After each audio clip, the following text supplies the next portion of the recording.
Assalamualaikum warahmatullahi wabarakatuh. Salam sejahtera bagi kita semua.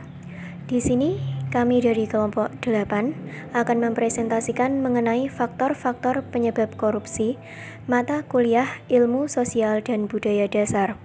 Anggota kelompok, Ramadan Cosi Pratama, Renata Arya Mahindra, Risma Dwi Antika, Rita Anggraini, dan saya Rizky Natalia Hartanti. Faktor-faktor penyebab korupsi. Yang pertama, faktor internal. Merupakan penyebab korupsi yang datang dari diri pribadi, sedangkan faktor eksternal adalah faktor penyebab terjadinya korupsi karena sebab-sebab dari luar. Faktor internal terdiri dari aspek moral, misalnya lemahnya keimanan, kejujuran, rasa malu, aspek sikap atau perilaku misalnya pola hidup konsumtif, dan aspek sosial seperti keluarga yang mendorong seseorang untuk berperilaku korupsi.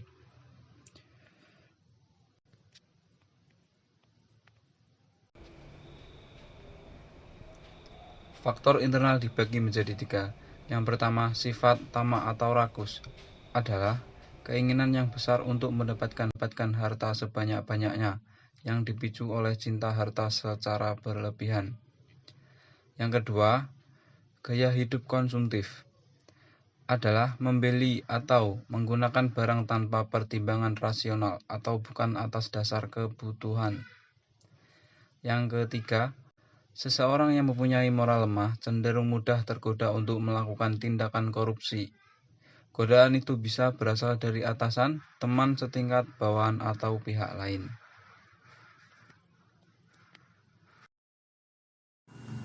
B. Faktor penyebab eksternal. 1. Aspek sosial.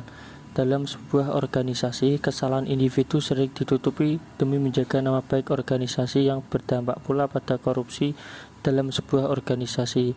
Seringkali ditutup-tutupi.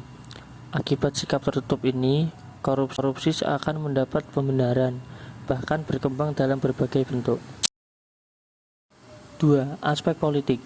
Harus diakui bahwa semakin maraknya praktik korupsi di negeri ini tidak hanya karena inkonsistensi internal dalam peraturan perundangan yang menyebabkan tumpang tindih kewenangan lembaga penegak hukum, juga tidak seluruhnya karena ketidakberisan aparat pelaksananya. Namun disadari atau tidak, sebenarnya korupsi dipahami seolah mendarah daging dalam sebuah bangunan dan mata rantai birokrasi serta hubungan-hubungan politik dan ekonomi dalam berbagai level. 3. Aspek hukum. Hukum bisa menjadi faktor terjadinya korupsi dilihat dari dua sisi, yaitu aspek perundang-undangan dan dari lemahnya penegak hukum. Hal lain dari menjadikan hukum sebagai sarana korupsi adalah tidak baiknya substansi hukum. Mudah ditemukan aturan-aturan yang diskriminatif dan tidak adil, rumusan yang tidak jelas dan tegas sehingga menimbulkan multitafsir serta terjadinya kontradiksi dan overlapping dengan aturan lain dalam konteks penegak hukum. Substansi atau aturan hukum merupakan titik awal proses penegakan hukum. Aturan itulah yang menjadi pedoman aparat penegak hukum melakukan tugas penerapan hukum. Oleh karena itu, sampai derajat tertentu, mutu suatu peraturan akan menentukan proses penegakannya.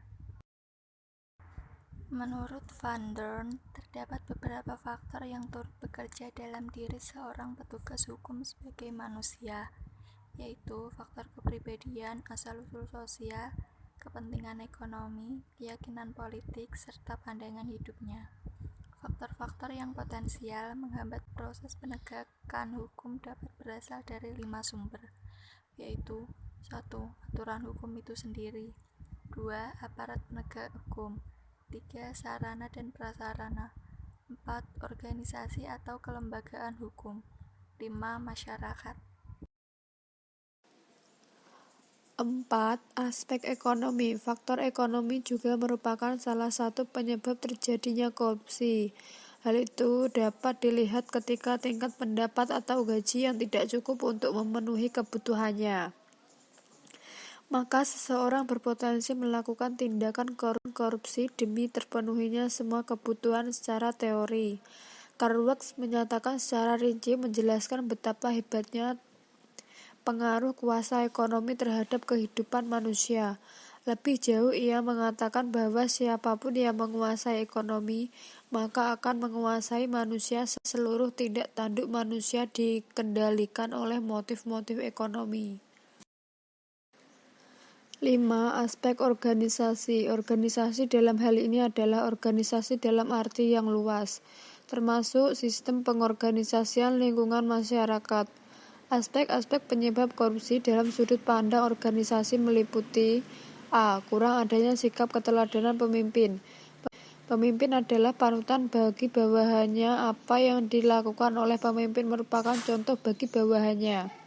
B. Tidak adanya kultur atau budaya organisasi yang benar. Organisasi harus memiliki tujuan organisasi yang fokus dan jelas. Tujuan organisasi ini menjadi pedoman dan memberikan arah bagi anggota organisasi dalam melaksanakan kegiatan sesuatu tugas dan fungsinya. C. Kurang memadainya sistem akuntabilitas. Dalam sebuah organisasi perlu ditetapkan visi dan misi yang diembannya, yang dijabarkan dalam rencana kerja dan target pencapaiannya. D. Kelemahan sistem pengendalian manajemen. Pengendalian manajemen merupakan salah satu syarat bagi tindak pelanggaran korupsi dalam sebuah organisasi. Terkait dengan itu, Lyman W. Porter 1984 menyebut 5 fungsi penting dalam tujuan organisasi atau organization goals. 1. Focus attention atau perhatian yang fokus. 2. Profit a source of legitimacy atau menyediakan sumber legitimasi. 3. Alert the structural the organization atau mempengaruhi struktur organisasi. 4. Service a standard atau pelayanan standar.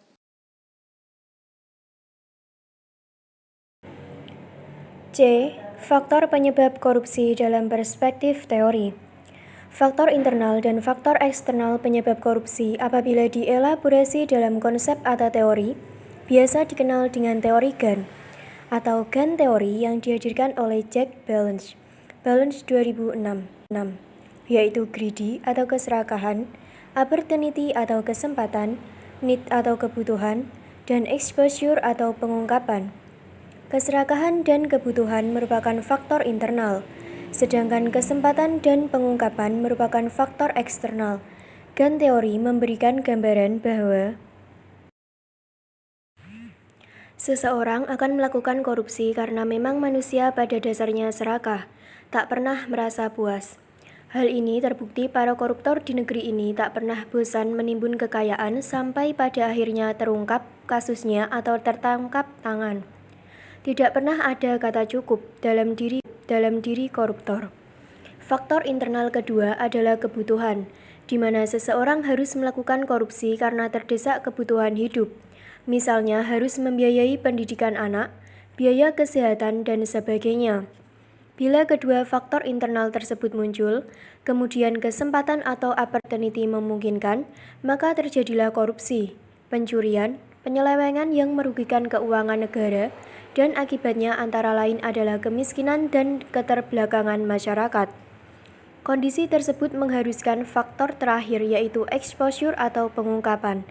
Di sini kasus tidak hanya diungkap tetapi juga lebih luas yaitu penegakan hukum atau law enforcement secara konsisten.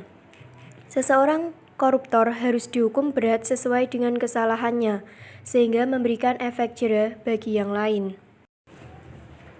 Soal 1. Menurut pendapat Anda, faktor apa yang paling berpotensi mempengaruhi koruptor di Indonesia untuk melakukan korupsi? 2. Menurut pendapat Anda, bagaimana cara penegak hukum mengurangi kasus korupsi, sedangkan hukum sendiri yang menjadi faktor terjadinya korupsi? 3. Apakah korupsi dapat berpengaruh pada ekonomi? Jelaskan. Demikian dari kelompok kami. Apabila ada kurang dan lebihnya, mohon maaf yang sebesar-besarnya. Wassalamualaikum warahmatullahi wabarakatuh.